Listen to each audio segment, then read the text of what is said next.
नमस्कार दोस्तों, डेट है आज की 21 जनवरी 2022 और स्वागत है आपका एटोवेल डिस्कशन में। 3 इश्यूज आज हम डिस्कस करेंगे। सबसे पहले इशू हम डिस्कस करेंगे आईएएस कैडर रूल्स अमेंडमेंट्स से संबंधित। ये काफ़ी इंपॉर्टेंट आर्टिकल है, डिटेल से डिस्कस करेंगे। और दूसरा आर्टिकल हम यहाँ पे डिस्कस करेंगे आर.एन. काउ से संबंधित। ये रा के पहले चीफ थे, इन्होंने रिसर्च एंड एनालिसिस विंग की नींव रखी थी। इसके बाद नेक्स्ट आर्टिकल हम डिस्कस करेंगे नेताजी सुभाष चंद्र बोस से संबंधित। 23 जनवरी को उनकी 125वीं एनिवर्सरी है, बर्थ एनिवर्सरी है।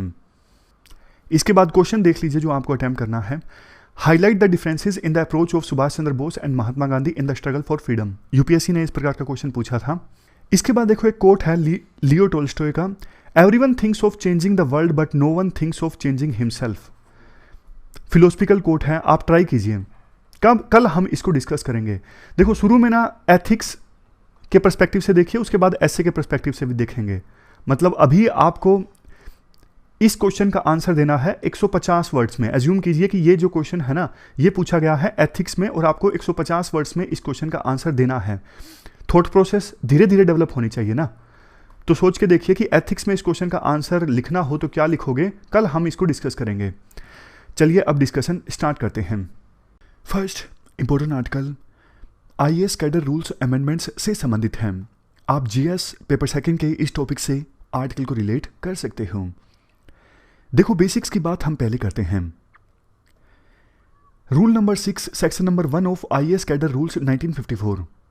ये जो रूल्स है ना, ये सेंट्रल गवर्नमेंट में आईएएस ऑफिसर्स की डेपुटेशन के साथ डील करते हैं। इन रूल्स के अकॉर्डिंग अगर मान लीजिए कोई आईएएस ऑफिसर अभी किसी स्टेट गवर्नमेंट में काम कर रहा है, फॉर एग्जांपल कोई आईएएस ऑफिसर है एक्स, वो हरियाणा गवर्नमेंट के साथ अभी काम कर रहा है, लेकिन वो सेंट्रल गवर्नमेंट में डेपुटेशन पे जा सकता है, किसी दूसरे स्टेट में डेपुटेशन पे जा सकता है, इवन किसी पीएसयू में भी डेपुटेशन पे जा सकता है। लेकिन हर केस में स्टेट गवर्नमेंट की, जिस स्टेट गवर्नमेंट के लिए अभी वो काम कर रहा है, फॉर एग्जाम्पल इस केस में हरियाणा गवर्नमेंट के लिए एक्स ऑफिसर काम कर रहा है, तो उसे हरियाणा गवर्नमेंट की सहमति लेना, कॉन्करेंस लेना जरूरी है। सहमति लेने के बाद वो सेंट्रल गवर्नमेंट में, किसी दूसरी स्टेट गवर्नमेंट में और इवन पीएसयू में डेपुटेशन पे जा सकता है। डेपुटेशन वर्ड का मतलब अगर समझने में दिक्कत हो तो मैं आपको सिंपल भाषा में बता देता हूं। जब कोई ऑफिसर अपने पेरेंट कैडर को छोड़ के किसी दूसरे कैडर में काम करने के लिए जाता है निश्चित समय के लिए, तो उसे कहा जाता है डेपुटेशन। समझ गए? जैसे हरियाणा कैडर में कोई ऑफिसर था, वो अपने पेरेंट कैडर को छोड़ के निश्चित समय के लिए, फॉर एग्जांपल 3 साल के लिए सेंट्रल गवर्नमेंट में गया काम करने के लिए, या फिर पंजाब गवर्नमेंट में गया, या फिर यूपी गवर्नमेंट में गया, या फिर किसी पीएसयू में गया, तो वो हुआ डेपुटेशन। और ज़्यादा सिंपल भाषा में कहूँ, जैसे अभी देखो मैं ओनली आईएएस के लिए पढ़ाता हूँ।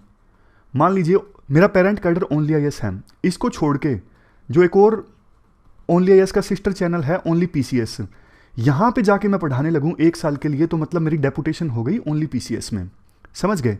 तो मतलब स्टेट गवर्नमेंट, वो पेरेंट कैडर जहां पे ऑफिसर काम कर रहा है, उस स्टेट गवर्नमेंट की सहमति लेना जरूरी है। लेकिन बाद में एक और चीज भी है, लेकिन अगर डिसएग्रीमेंट होता है सेंटर और स्टेट्स के बीच इस इशू को लेके, यानी आईएएस ऑफिसर्स की डेपुटेशन को लेके, तो फिर मैटर डिसाइड किया जाएगा सेंट्रल गवर्नमेंट के द्वारा। ये रूल्स आए थे 1954 में। अभी तक देखो इन रूल्स ने ठीक ठाक काम किया है। आमतौर पर टकराव नहीं देखने को मिलता है डेपुटेशन को लेके सेंटर और स्टेट्स के बीच, लेकिन जब पॉलिटिक्स इन्वॉल्व हो जाती है ना, तब टकराव देखने को मिलता है। आमतौर पे ऐसा होता है, हेल्दी कन्वेंशन डेवलप्ड है, सेंटर स्टेट्स के साथ कंसल्ट करता है, और 1 साल में जो ऑफिसर्स अपनी इच्छा जाहिर करते हैं डेपुटेशन पर जाने के लिए सेंटर में, तो स्टेट गवर्नमेंट उसकी लिस्ट बनाती है। जैसे हरियाणा कैडर में जितने ऑफिसर हैं ना, फॉर एग्जाम्पल 5 ऑफिसर ने सेंटर में डेपुटेशन पर जाने के लिए इच्छा जाहिर की है, तो उनकी लिस्ट बनाई जाएगी स्टेट गवर्नमेंट के द्वारा, और वो लिस्ट दी जाएगी सेंट्रल गवर्नमेंट को। सेंट्रल गवर्नमेंट अपनी मर्जी से उस लिस्ट में से कुछ ऑफिसर्स का चुनाव कर सकती है, लेकिन किसी भी ऑफिसर को उसकी मर्जी के बिना सेंट्रल डेपुटेशन पे नहीं भेजा जाता है। समझ गए? जो ऑफिसर्स इच्छा जाहिर करते हैं ना कि हमारी इच्छा है सीबीआई में काम करने की, ईडी में काम करने की, या फिर होम मिनिस्ट्री में काम करने की, तो फिर उन्हीं ऑफिसर्स की लिस्ट दी जाती है सेंटर को कि भैया इन्होंने इच्छा जाहिर की है, आप इनमें से चूज कर लीजिए अपने आप से। और जब सेंट्रल गवर्नमेंट उन ऑफिसर्स लिस्ट में से कुछ ऑफिसर्स का चुनाव कर लेती है ना, तो फिर उनको जल्दी से स्टेट गवर्नमेंट के द्वारा रिलीव भी कर दिया जाता है कि जाओ भैया, आपने इच्छा जाहिर की थी, आपको चूज कर लिया गया है सेंट्रल गवर्नमेंट के द्वारा, हम आपको रिलीव करते हैं, चले जाइए। बट दिक्कत तभी आती है जब पॉलिटिक्स इन्वॉल्व हो जाती है। मैं आपको एग्जांपल देता हूं। आपकी तो देखो याददाश्त भी तेज है, आपको याद होगा वेस्ट बंगाल में इलेक्शन से पहले बीजेपी के अध्यक्ष जेपी नड्डा जब वेस्ट बंगाल की यात्रा पर गए थे ना, तो उनकी कार पर पत्थर मारे गए थे। तो सेंट्रल गवर्नमेंट को, क्योंकि सेंटर में बीजेपी की सरकार है, उनको गुस्सा आ गया था। उन्होंने उन ऑफिसर्स को समन किया जिनकी ड्यूटी थी जेपी नड्डा की सुरक्षा को सुनिश्चित करना। उन्होंने उन्हें पनिश करने के लिए सेंटर में डेपुटेशन पर बुलाया, ताकि उनको यहाँ पे डेपुटेशन पर बुला के उनको और ज़्यादा पनिश किया जा सके। लेकिन वेस्ट बंगाल ने मना कर दिया, नहीं, हम इन ऑफिसर्स को डेपुटेशन पर नहीं भेजेंगे। तो जो कन्वेंशन होती है आमतौर पर, जिसके बारे में हमने डिस्कस किया कि आईपीएस ऑफिसर या फिर आईएएस ऑफिसर इच्छा जाहिर करते हैं हमें जाना है डेपुटेशन पर, सेंट्रल गवर्नमेंट उस लिस्ट में से चूज कर लेती है और स्टेट गवर्नमेंट उनको जल्दी से रिलीव कर लेती है। लेकिन इस केस में ऐसा नहीं हुआ। जब पॉलिटिक्स इन्वॉल्व हो गई, उन आईपीएस ऑफिसर्स को पनिश करने के लिए जो जेपी नड्डा की सुरक्षा को सुनिश्चित नहीं कर सके, सेंट्रल गवर्नमेंट ने इन आईपीएस ऑफिसर्स को डेपुटेशन पे बुलाया, लेकिन स्टेट गवर्नमेंट ने इन्हें रिलीव नहीं किया। यानी जो कन्वेंशन, जो परंपरा लंबे समय से चली आ रही थी, वो टूट गई। मतलब ये एक केस नहीं है, और भी केस हैं। जैसे प्रधानमंत्री मोदी की मीटिंग को अटेंड नहीं किया था ममता बनर्जी ने, जो वेस्ट बंगाल की मुख्यमंत्री हैं, तो इसके बाद सेंट्रल गवर्नमेंट वेस्ट बंगाल की चीफ सेक्रेटरी से चिढ़ गई। उनको सबक सिखाने के लिए सेंट्रल गवर्नमेंट ने उनको डेपुटेशन पे बुला लिया। और जबकि देखो उनकी रिटायरमेंट को सिर्फ एक दिन बाकी था। जब किसी की रिटायरमेंट का एक दिन बाकी हो तो उस ऑफिसर को डेपुटेशन पे बुलाने का कोई मतलब बनता है? नहीं बनता ना। गलती देखो स्टेट गवर्नमेंट की भी थी। मुख्यमंत्री को प्रधानमंत्री की जो मीटिंग है वो अटेंड करनी चाहिए थी। लेकिन बात वही है, पॉइंट यही है कि जब पॉलिटिक्स इन्वॉल्व हो जाती है ना, तो फिर परंपराएं टूटती हैं, देश का जो फेडरलिज्म है उसको चोट पहुंचती है। वही देखने को मिला। आमतौर पे ठीक ठाक ढंग से ये डेपुटेशन वाले रूल्स चल रहे थे, लेकिन 2-3 बार अपवाद देखने को मिला। लेकिन अब सेंट्रल गवर्नमेंट इन रूल्स में अमेंडमेंट लाना चाहती है। 4 अमेंडमेंट्स मेनली लाना चाहती है। एक एक करके आप इनको देख लीजिए। पहली अमेंडमेंट, अगर देखो सेंटर ने किसी आईएएस ऑफिसर को जो किसी स्टेट गवर्नमेंट में काम कर रहा है उसको डेपुटेशन पे बुलाया है और कहा है स्टेट गवर्नमेंट को कि आप 15 दिनों के अंदर अंदर इस आईएएस ऑफिसर को रिलीव कर दीजिए, लेकिन स्टेट गवर्नमेंट नहीं करती है, तो फिर सेंट्रल गवर्नमेंट आदेश दे सकती है कि ये जो ऑफिसर है इस स्टेट गवर्नमेंट में काम कर रहा है और रिलीव्ड है।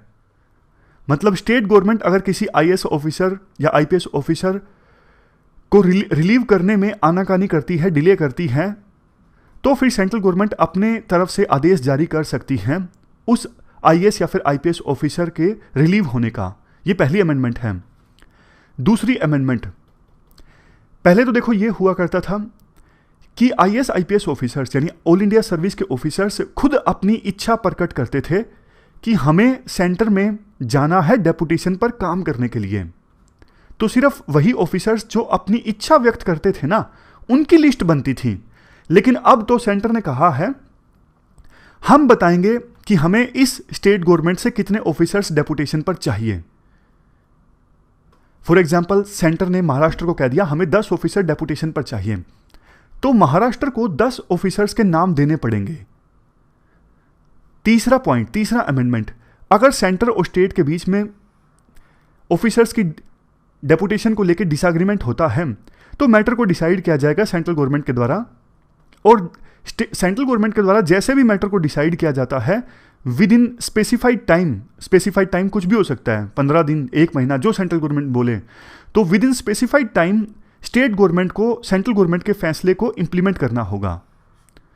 चौथा पॉइंट, अगर सेंट्रल गवर्नमेंट को लगता है कि इन ऑफिसर्स की आवश्यकता है, अभी पब्लिक इंटरेस्ट में सेंट्रल गवर्नमेंट चाहती है कि ये जो ऑफिसर हैं जो अभी स्टेट गवर्नमेंट में काम कर रहे हैं लेकिन पब्लिक इंटरेस्ट में आवश्यकता है ये अभी सेंटर के लिए काम करें, तो उस फैसले को जल्द से जल्द स्टेट के द्वारा इंप्लीमेंट किया जाएगा विद इन स्पेसिफाइड टाइम। तो ये 4 अमेंडमेंट्स अब सेंट्रल गवर्नमेंट करना चाहती है 1954 के रूल्स में। ये जो 1954 के रूल्स थे ना, आईएएस कैडर रूल्स हैं, इनमें 4 अमेंडमेंट्स, ये चारों अमेंडमेंट्स अब सेंट्रल गवर्नमेंट करना चाहती है। अच्छा अब बताइए इन चारों अमेंडमेंट्स के बारे में सुन के आपको क्या लगा? सही हैं या गलत हैं।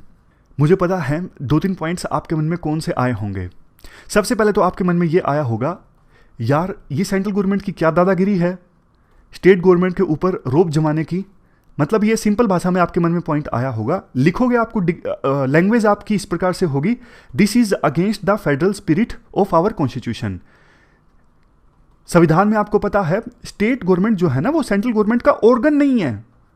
संविधान में अलग से पावर दी गई है स्टेट गवर्नमेंट्स को, तभी तो हमारा देश फेडरल कंट्री है। स्टेट गवर्नमेंट अपनी पावर सेंट्रल गवर्नमेंट से थोड़ी ना लेती है, स्टेट गवर्नमेंट अपनी पावर लेती है संविधान से। तो दोनों अलग अलग अपने दायरे में रह के काम कर रहे हैं, दोनों को एक दूसरे के साथ कोऑपरेट करना चाहिए और संविधान की जो मर्यादा है उसका पालन करना चाहिए। तो ये जो रूल्स है ना सेंट्रल गवर्नमेंट के स्टेट गवर्नमेंट्स से उनसे पावर छीनने के बराबर हैं। एक तो ये पॉइंट आपके मन में आया होगा। और दूसरा पॉइंट, अगर आपने ध्यान से इन चारों पॉइंट्स को सुना है तो एक पॉइंट आपके मन में जरूर आया होगा। पहले तो जो आईएएस ऑफिसर्स इच्छा व्यक्त करते थे सिर्फ उनको सेंटर में डेपुटेशन पर ले जाया जाता था। कोई आईएएस या फिर आईपीएस ऑफिसर बोलता कि मुझे इच्छा है वहां पे जाने की, तो उन्हीं की लिस्ट तैयार होती। लेकिन अगर ये अमेंडमेंट्स हो गई तो फिर सेंटर मर्जी चाहे किसी आईएएस या फिर आईपीएस ऑफिसर को डेपुटेशन पे बुला सकती है, इवन उसकी इच्छा के बिना भी। तो ये तो ऑफिसर्स के साथ भी जाती है ना। कोई ऑफिसर नहीं जाना चाहता सेंटर में काम करने के लिए, फिलहाल वो स्टेट में रह के काम करना चाहता है जहाँ पे उसका एक्सपीरियंस है, ग्राउंड लेवल पे वो काम करना चाहता है। तो उसकी इच्छा के विरुद्ध उसको सेंटर में ले जाया जाएगा। और हो सकता है कि सेंट्रल गवर्नमेंट अपनी दुश्मनी निकालने के लिए स्टेट गवर्नमेंट के साथ किसी ऑफिसर को बुला ले सेंटर में और उसको कोई ऐसी पोस्टिंग दे दे। वैसे तो देखो ऑफिसर्स को हर प्रकार की पोस्टिंग के लिए तैयार रहना चाहिए, लेकिन प्रैक्टिकली आपको भी पता है कुछ पोस्टिंग्स पनिशमेंट पोस्टिंग होती हैं, जो नाम का ऑफिस होता है, करने के लिए कुछ नहीं होता। तो अगर कोई पर्सन सर्विस ज्वाइन करता है तो ऐसी पोस्ट तो नहीं ज्वाइन करना चाहेगा जिसमें कुछ भी ना हो करने के लिए, इवन आपको सिर्फ ऑफिस भी ना मिले, इंफ्रास्ट्रक्चर भी ना मिले। तो ऐसी पोस्टिंग्स को कह दिया जाता है पनिशमेंट पोस्टिंग। तो ऐसी पोस्टिंग्स दे दी जाती हैं उन ऑफिसर्स को जो सेंट्रल गवर्नमेंट को या फिर स्टेट गवर्नमेंट को अच्छे नहीं लगते। और देखो आप थोड़ा और गहराई से सोचिए, अगर इस प्रकार से आईएएस ऑफिसर्स को आईपीएस ऑफिसर्स को डेपुटेशन पे ले जाया जाएगा उनकी मर्जी के बिना, तो ये भी हो सकता है कि सर्विस की जो शाइन है ना वो खत्म हो जाए। मतलब आज के समय में जनता का जो क्रेज है सर्विस के प्रति, इतने सारे लोग तैयारी करते हैं, हो सकता है वो क्रेज खत्म हो जाए कि यार इस सर्विस में जाने के बाद इतना भी मतलब कुछ वो नहीं है, बहुत ज़्यादा फोर्सफुली सरकार अपने पास बुला लेती है, काम करवाती है, अपनी मर्जी से काम नहीं कर सकते और करने के लिए बहुत कुछ नहीं है। फिर तो क्रेज खत्म हो जाएगा ना अगर इस प्रकार से सर्विस को आप डिग्रेड करोगे। और देखो स्टेट गवर्नमेंट को भी तो ऐसा लग सकता है ना कि इन ऑल इंडिया सर्विस वालों को यानी आईएएस आईपीएस को तो सेंटर कभी भी डेपुटेशन पे बुला सकता है। तो इससे अच्छा जो पीसीएस के ऑफिसर्स हैं ना, जो स्टेट कैडर के ऑफिसर्स हैं, मतलब जो पीसीएस से चुन के आए हैं, उनकी सर्विसेज का ज़्यादा इस्तेमाल किया जाए, अच्छी अच्छी पोस्टिंग्स उन्हें ही दी जाए, कम से कम वो लॉयल तो रहेंगे। आईएएस आईपीएस का तो कुछ पता नहीं है कब छोड़ के चले जाएं सेंटर के पास। अब देखो फाइनली आर्टिकल में लास्ट में ये बोला जाता है सेंट्रल गवर्नमेंट तो देखो लेटरल एंट्री से भी ऑफिसर्स को बुला सकती है और दूसरे जो सेंट्रल सर्विसेज हैं जैसे आईआरएस है, यहाँ से भी ऑफिसर्स को डेपुटेशन पे बुला सकती हैं। तो सेंट्रल गवर्नमेंट के पास ज़्यादा ऑप्शंस अवेलेबल होते हैं। अगर फिर भी ऑफिसर्स की कमी है ना तो सेंट्रल गवर्नमेंट को ध्यान देना चाहिए ऑफिसर्स की कमी क्यों है, क्यों all India officers state cadre से सेंटर में डेपुटेशन पर आकर काम नहीं करना चाहते बहुत सारे केसेस में। क्योंकि देखो स्टेट कैडर से ऑफिसर्स की सेंट्रल गवर्नमेंट में डेपुटेशन पर एंट्री होती है ना अगर जूनियर लेवल पे, तो जूनियर लेवल पे जैसे सेक्रेटरी लेवल पे वर्किंग कंडीशंस काफ़ी ख़राब होती हैं। और सीनियर लेवल पे जैसे होम सेक्रेटरी कौन बनेगा, फाइनेंस सेक्रेटरी कौन बनेगा, सीनियर लेवल पे जो अपॉइंटमेंट्स होती हैं उनमें काफ़ी ज़्यादा आर्बिट्ररीनेस होती है। ये जो ऑफिसर्स होते हैं, होम सेक्रेटरी हैं, जो फाइनेंस सेक्रेटरी हैं, इनका देखो ना सिर्फ एफिशिएंट होना ज़रूरी है बल्कि जो रूलिंग पार्टी में जो आइडियोलॉजी है ना उसके प्रति ये ऑफिसर्स समर्पित भी होने चाहिए। ऐसा मैं प्रैक्टिकल बात बोल रहा हूँ जो आपको आंसर्स में नहीं लिखनी है। अब जो भी हमारे होम सेक्रेटरी हैं, फाइनेंस सेक्रेटरी हैं, ये बीजेपी की आइडियोलॉजी से मेल खाते हैं, मतलब रूलिंग पार्टी के भरोसे के लोग हैं। ऐसा नहीं कि रूलिंग पार्टी की बेइज्जती करवा दें, तो ऐसे ही लोगों को रूलिंग पार्टी चुनती है इन पोस्ट पे जो इनके भरोसे के लोग हों। तभी तो सरकार चेंज होती है, तो सारे ये हायर लेवल की जो अपॉइंटमेंट्स हैं वो चेंज हो जाती हैं। मान लीजिए बीजेपी चली गई, जैसे कांग्रेस चली गई थी, तो कांग्रेस के समय जो हायर लेवल पे अपॉइंटमेंट्स थे वो सारे चेंज कर दिए थे बीजेपी ने। क्यों? क्योंकि इनको भरोसे के आदमी चाहिए होते हैं। तो ये हमने पूरा आर्टिकल डिस्कस किया। लास्ट में एक बात ये भी बोली जाती है, सरदार पटेल ने एडवाइस दी थी कि अगर देखो फेडरल सेटअप को अच्छे से मेंटेन करके रखना है, तो जो भी डिफरेंस एंड डिस्प्यूट्स आते हैं सेंटर और स्टेट के बीच में वो आएंगे। डिस्प्यूट से इनकार नहीं किया जा सकता। दो भाइयों के बीच में डिस्प्यूट आ सकते हैं, भाई बहन के बीच में, तो फिर सेंटर और स्टेट्स के बीच में भी आएंगे ही। लेकिन उन डिस्प्यूट्स को कोऑपरेटिव फेडरलिज्म की स्पिरिट से सुलझाना ये जरूरी है, ये नेशनल इंटरेस्ट में भी है, तो इसका पालन होना चाहिए सरदार पटेल की एडवाइस का। इसके बाद नेक्स्ट जो आर्टिकल है ना, वो RN काओ के बारे में है, रामेश्वर नाथ काओ। ये देखो रा के यानी रिसर्च एंड एनालिसिस विंग के पहले हेड थे, तो इन्हीं की गाइडेंस में जो रिसर्च एंड एनालिसिस विंग है, जो एक्सटर्नल इंटेलिजेंस कलेक्ट करती है हमारे देश की सिक्योरिटी को सुनिश्चित करने के लिए, इन्होंने नींव रखी थी इस ऑर्गेनाइजेशन की और एक अच्छा इंस्टीट्यूशन सेटअप किया। देखो ये जो RN काओ है ना, ये पहले नेहरू की सुरक्षा में लगे हुए थे, तो इंदिरा गांधी जो नेहरू की बेटी थी, उनको इनके ऊपर विश्वास था, तो जाहिर तौर पर कहा जा सकता है कि उनका इतना जल्दी जो राइज हुआ उसके लिए कहीं ना कहीं ये चीज़ भी रिस्पॉन्सिबल थी कि वो काफ़ी क्लोज थे नेहरू गांधी फैमिली के। बट इसका मतलब ये नहीं कि आप उनके काम को पूरी तरह से दरकिनार कर दो। इसके बाद उनकी कुछ क्वालिटीज़ का जिक्र किया जाता है आर्टिकल में। उन्होंने देखो एक्सटर्नल इंटेलिजेंस और इंटरनल इंटेलिजेंस के बीच में डिस्टिंक्शन मेंटेन की। ये वो दौर था जब कुछ एक्सपर्ट्स बोला करते थे कि इंटरनल इंटेलिजेंस और एक्सटर्नल इंटेलिजेंस के बीच आप फर्क मत महसूस करो, क्योंकि कई बार दोनों तरह की इंटेलिजेंस आपस में जुड़ी हुई होती हैं। जैसे देखो मान लीजिए हमारे देश में ISI का कोई जासूस है, लोकल लेवल पे काम कर रहा है, और पाकिस्तान में उसका हैंडलर है, तो दोनों इंटेलिजेंस, एक्सटर्नल इंटेलिजेंस भी इंटरनल इंटेलिजेंस भी, दोनों आपस में जुड़ी हुई है ना। तो लेकिन RN काओ इनका ये मानना था, बेशक देखो इंटरनल इंटेलिजेंस एक्सटर्नल इंटेलिजेंस से अलग है, लेकिन एक्सटर्नल इंटेलिजेंस का जो इम्पैक्ट है वो इंटरनली ही तो देखने को मिलता है ना। एक्सटर्नल इंटेलिजेंस आप अलग एजेंसी को सौंपो, और जब बात करें इंटरनल इन्वेस्टिगेशन की, तो उसके लिए ये IB पे डिपेंड करते थे, इंटेलिजेंस ब्यूरो पे। मतलब इनको आवश्यकता भी पड़ती ना कि डोमेस्टिकली किसी इशू पर रिसर्च होनी चाहिए या फिर इन्वेस्टिगेशन होनी चाहिए, तो ये IB को बोलते थे। ऐसा नहीं कि जो रिसर्च एंड एनालिसिस विंग है वो डोमेस्टिकली इन्वेस्टिगेशन करना स्टार्ट कर दें। तो इसके फायदे ये हुए, एक तो IB को ये नहीं लगता था कि हमारे डोमेन में कोई दूसरी एजेंसी घुस रही है। दूसरा, रिसर्च एंड एनालिसिस विंग जो है वो देखो एक्सटर्नल इंटेलिजेंस पे ज़्यादा फोकस कर सकती थी, उसके ज़्यादा एनर्जी अपनी एक्सटर्नल इंटेलिजेंस पे वो इन्वेस्ट कर सकती थी। तो इन्होंने इंटरनल इंटेलिजेंस और एक्सटर्नल इंटेलिजेंस के बीच डिस्टिंक्शन करी, मतलब दोनों को अलग करके रखा। उनकी दूसरी क्वालिटी थी कि उन्होंने रिसर्च एंड एनालिसिस विंग की वर्किंग को डोमेस्टिक पॉलिटिक्स से अलग करके रखा। क्योंकि देखो ये नेहरू गांधी फैमिली के करीब थे, तो जब 1975 में इमरजेंसी लगी ना, तो जनता पार्टी को शक था कि इमरजेंसी को इम्प्लीमेंट करवाने में इनका रोल था। मतलब कहीं ना कहीं इमरजेंसी में ये एक्टिव थे, डोमेस्टिक इश्यूज में शक था जनता पार्टी को। लेकिन जनता पार्टी की जब सरकार आई ना 1977 में, तो उन्होंने जांच करवाई और ऐसा कोई भी एविडेंस सामने नहीं आया कि RN काओ ने इमरजेंसी के दौरान डोमेस्टिक पॉलिटिक्स में कोई इंटरेस्ट लिया हो। ऐसा कोई एविडेंस नहीं मिला जनता पार्टी को। तो रा ऑर्गेनाइजेशन का मोराल तो डाउन हुआ था उस समय, लेकिन रा ने फिर से बाउंस बैक किया और फिर से अपने पैरों पर खड़े होकर रा ऑर्गेनाइजेशन अच्छे से काम करने लगी। इंदिरा गांधी की सरकार फिर से आई 1980 में, और जब इंदिरा गांधी की सरकार फिर से आई ना, तो इनको कैबिनेट सेक्रेटरीट में सीनियर एडवाइजर बनाया गया था। ये देखो 81 से लेकर 84 के बीच में इन्होंने कैबिनेट सेक्रेटरीट में सीनियर एडवाइजर के तौर पे काम किया। तीसरी क्वालिटी इनकी ये थी, ये बड़ी पिक्चर देखने में सक्षम थे।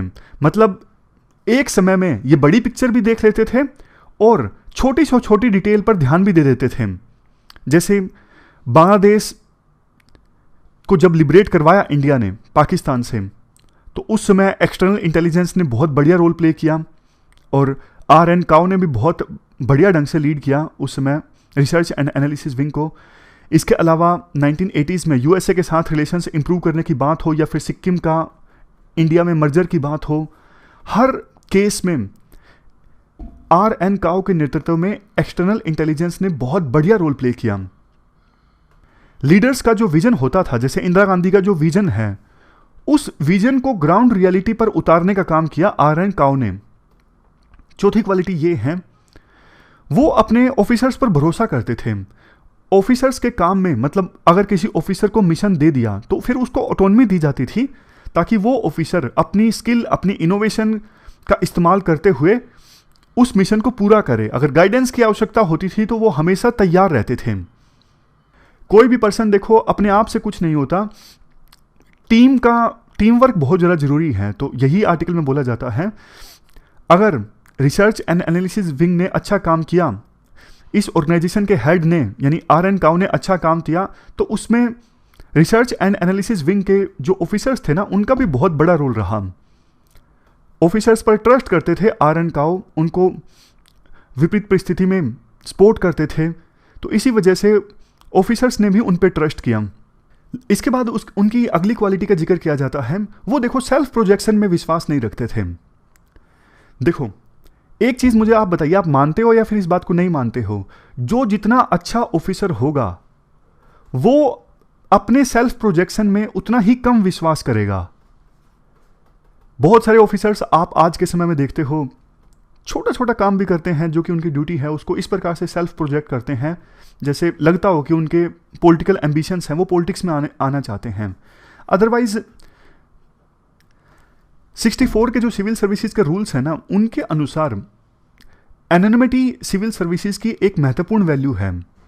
मतलब आप काम करो अच्छा, लेकिन अपनी सेल्फ प्रोजेक्शन में ना लग जाओ, अज्ञात होकर काम करो। ऐसा मतलब सिविल सर्विसेज की वैल्यू है, ऐसा बोला गया है सिविल सर्विसेज रूल्स 1964 में। पुराने वाले ऑफिसर्स इनका पालन करते थे अच्छे से, जैसे अजीत डोवल हैं। अजीत डोवल का क्या आपने पर्सनल अकाउंट देखा है कभी? उनका है ही नहीं पर्सनल अकाउंट। और जो पुराने अच्छे बहुत हमारे अच्छे ऑफिसर्स हुए हैं, वो सेल्फ प्रोजेक्शन में ज़्यादा विश्वास रखते नहीं थे। अब इसे आप देखो, कुछ भी मान लीजिए, ये मान लीजिए कि ज़माना चेंज हो गया है, आज का एज जो है वो सोशल मीडिया का एज है, गवर्नेंस के काम को जनता तक पहुंचाने की आवश्यकता होती है। लेकिन फिर दूसरे पक्ष से व्यू आएंगे कि जनता के काम को अगर पहुंचाना है तो पर्सनल अकाउंट बनाने के बजाय ऑफिशियल अकाउंट बनाया जा सकता है, जैसे DM इलाहाबाद, DM कानपुर, ऐसे करके। तो आप जिले के काम को बताओ कि प्रशासन ने क्या काम किया है, क्योंकि आप जो काम कर रहे हो आप अपनी पर्सनल कैपेसिटी में थोड़ी ना काम कर रहे हो, आप एक पोस्ट पे हो, वो पोस्ट काम कर रही है। अगर आप नहीं हो इस पोस्ट पे, कोई और होगा, वो भी काम करेगा। तो मतलब जो एक मैंने वीडियो भी बनाई थी, सर्विस भाव होना चाहिए। आप एहसान नहीं कर रहे हो जनता के लिए काम करने के लिए, आपको जनता के लिए काम करने के लिए ही चुना गया है, ये आपकी ड्यूटी है। ऐसा नहीं कि आप जनता के लिए काम कर रहे हो तो आप एहसान कर रहे हो जनता के ऊपर। इसके बाद देखो लास्ट में ये बोला जाता है, आज भी इंडिया काफ़ी तरह के चैलेंजेस फेस कर रहा है। जैसे एक तरफ जहां चाइना काफ़ी ज़्यादा असर्टिव है, रेडिकलिज्म और टेररिज्म की भी थ्रेट है इंडिया को, डिजिटल इंफ्रास्ट्रक्चर भी हमारा काफ़ी एक्सपेंड हुआ है, तो साइबर अटैक का भी खतरा है। तो हमारे देश की सिक्योरिटी और प्रोस्पेरिटी को इंश्योर करने के लिए एक्सटर्नल इंटेलिजेंस का होना बहुत ज़्यादा ज़रूरी है। और रिसर्च एंड एनालिसिस विंग को, जिसकी नींव रखी थी RN काओ ने, अपने फाउंडिंग फादर यानी RN काओ की फिलोसफी से, उनके काम करने के कामकाज से, तरीके से काफ़ी कुछ सीखना चाहिए, ताकि आज के समय में इंडिया जो चैलेंजेस फेस कर रहा है उनको सही ढंग से उनका काउंटर किया जा सके। तो इसके बाद अगला जो हमारा आर्टिकल है वो देखो सुभाष चंद्र बोस से संबंधित है। आप GS पेपर सेकंड के इस टॉपिक से आर्टिकल को रिलेट कर सकते हो। देखो इसमें ना, इस आर्टिकल में सुभाष चंद्र बोस के आइडियाज़ के बारे में थोड़ा थोड़ा जिक्र किया जाता है। उसके बाद राइटर कहते हैं करंट जो रूलिंग गवर्नमेंट है ना सेंटर में, BJP, वो भी सुभाष चंद्र बोस के आइडियाज़ को इम्प्लीमेंट करने की दिशा में काम कर रही है। तो थोड़ा सा ऐसा लगता है कि राइटर का झुकाव जो है ना वो ज़्यादा रूलिंग पार्टी की आइडियोलॉजी की तरफ है। लेकिन उस पर ध्यान ना देते हुए आप इस पर ध्यान दीजिएगा, अगर ऐसा कोई क्वेश्चन आ जाता है कि सुभाष चंद्र बोस के आइडियाज़ क्या थे, इंडिया के लिए विजन क्या था, और कैसे आज के समय में प्रयास हो रहे हैं उस विजन को इंप्लीमेंट करने के लिए, तो आपको थोड़ा थोड़ा आइडिया होना चाहिए। 23 जनवरी को सुभाष चंद्र बोस की 125वीं बर्थ एनिवर्सरी है। बोस देखो 21वीं शताब्दी में काफ़ी ज़्यादा रेलेवेंट हैं। वैसे तो उनके जो विचार हैं, अब जब उन्होंने आज़ादी की लड़ाई के दौरान व्यक्त किए थे, अब देखो सोशो इकोनॉमिक सर्कमस्टांसिस चेंज हो चुकी हैं, लेकिन कुछ उनके विचार जो हैं वो आज भी रेलेवेंट हैं। जैसे कांग्रेस का जब हरिपुरा में कॉन्फ्रेंस आयोजित हुई थी ना 1938 में, तो उन्होंने फ्री इंडिया में विजन क्या होगा वो बताया था। उन्होंने ये बताया था आज़ादी के बाद हमारी जो इमीडिएट प्रायोरिटी होनी चाहिए वो होनी चाहिए सेल्फ डिफेंस, यानी आज़ादी के बाद इंडिया हथियार परचेज करेगा ताकि अपने आप की सुरक्षा कर सके और कोई और देश हमें गुलाम ना बना पाए। तो फिर राइटर बोलते हैं कि आज के समय में प्रधानमंत्री मोदी भी ज़्यादा डिफेंस पे फोकस कर रहे हैं, हमारे देश में डिफेंस की मैन्युफैक्चरिंग ज़्यादा हो, इस चीज़ पे फोकस कर रहे हैं। उसके बाद नेताजी आर्म्ड फोर्सेस में वुमेन पार्टिसिपेट करें इस फेवर में थे। तो अब तो देखो सुप्रीम कोर्ट के वर्डिक्ट आए हैं काफ़ी ज़्यादा, और जो महिलाएं हैं वो आर्म्ड फोर्सेस में बढ़ चढ़ के पार्टिसिपेट करने लगी हैं। संख्या अभी भी कम है, धीरे धीरे सिचुएशन चेंज होगी। पिछले साल जो सितंबर में एनडीए का पेपर हुआ था उसमें लड़कियों को अलाउ किया गया था वो पेपर लेने के लिए, उससे पहले उन्हें अलाउड नहीं था। इसके अलावा 1931 में जब उन्होंने all India trade union Congress को संबोधित किया तो उन्होंने कहा ये स्टेट की ड्यूटी बनती है सबको एम्प्लॉयमेंट प्रोवाइड करना। अगर स्टेट अपनी इस ड्यूटी में फेल हो जाता है तो फिर उनको मेंटेनेंस देना ये जिम्मेदारी बनती है स्टेट की। तो काफ़ी कुछ उनकी प्रायोरिटी लिस्ट में था, गरीबी ख़त्म करना, अनएम्प्लॉयमेंट को ख़त्म करना, और जो एग्रीकल्चर सेक्टर में कर्ज काफ़ी ज़्यादा होता है किसानों के ऊपर उसे एड्रेस करना। फिर राइटर बोलते हैं आज की जो गवर्नमेंट है वो भी यही कर रही है। धीरे धीरे किसानों को 6,000 रुपये एक साल में दिए जाने लगे हैं। स्कीम्स का जिक्र किया जाता है, करंट गवर्नमेंट कौन कौन सी स्कीम्स चला रही है ये आप लिख दोगे ना, करंट गवर्नमेंट क्या क्या चला रही है अनएम्प्लॉयमेंट को दूर करने के लिए या फिर पॉवर्टी को दूर करने के लिए। जो भी सरकार की स्कीम्स हैं सोशल सेक्टर में आप लिख दीजिए, और करंट से रिलेट करके लिखोगे तो और भी ज़्यादा बढ़िया है। इसके बाद राइटर में बोला जाता है, इसके बाद नेक्स्ट पॉइंट, बोस देखो इंडिया से फॉरेन डोमिनेंस वो पूरी तरह से ख़त्म करना चाहते थे, चाहे वो इकोनॉमी के क्षेत्र में हो या फिर सिक्योरिटी के क्षेत्र में हो। तो उसी प्रकार से करंट गवर्नमेंट भी आत्मनिर्भर भारत कैंपेन पे ज़्यादा फोकस कर रही है ताकि देश जो है वो सेल्फ सफिशिएंट हो। Make in India program launch किया, PLI स्कीम, ताकि हमारे देश में मैन्युफैक्चरिंग इंक्रीज हो। लास्ट पॉइंट, नेताजी ने सिटीजन्स को ये बार बार याद दिलाया कि आप इंडिया की डेस्टिनी में कभी विश्वास मत खोइए। वो इंडिया की जो प्रेस्टीज है ना, प्रतिष्ठा है, उसको वर्ल्ड पे रेज करना चाहते थे। वो कहते थे एक समय आएगा जब ग्लोबल वर्ल्ड ऑर्डर में इंडिया बहुत बड़ी भूमिका निभाएगा। राइटर लास्ट में बोलते हैं नेताजी की विचारधारा में ना इकोनॉमिक प्रोस्पेरिटी और इन्हेंसिंग आवर डिफेंस कैपेबिलिटी, यानी डिफेंस कैपेबिलिटी को मजबूत करना और इकोनॉमिक प्रोस्पेरिटी को इंश्योर करना, ये उनकी फिलोसफी के दो मेन पिलर्स थे। तो कुल मिला के देखो आइडियाज आपको पता होने चाहिए नेताजी सुभाष चंद्र बोस की फिलोसफी के, ताकि अगर क्वेश्चन आ जाता है डायरेक्टली इनडायरेक्टली, जैसे गांधी से उनकी फिलोसफी को मैच किया गया था, तो फिर आप उस क्वेश्चन का आंसर आसानी से दे सको। कल को सुभाष चंद्र बोस की कंपेयर किया जा सकता है नेहरू के साथ में, तो आपको आइडियाज़ पते होंगे तभी तो आप ढंग से कंपेयर कर पाओगे ना। तो हमारी आज की इस डिस्कशन में इतना ही है।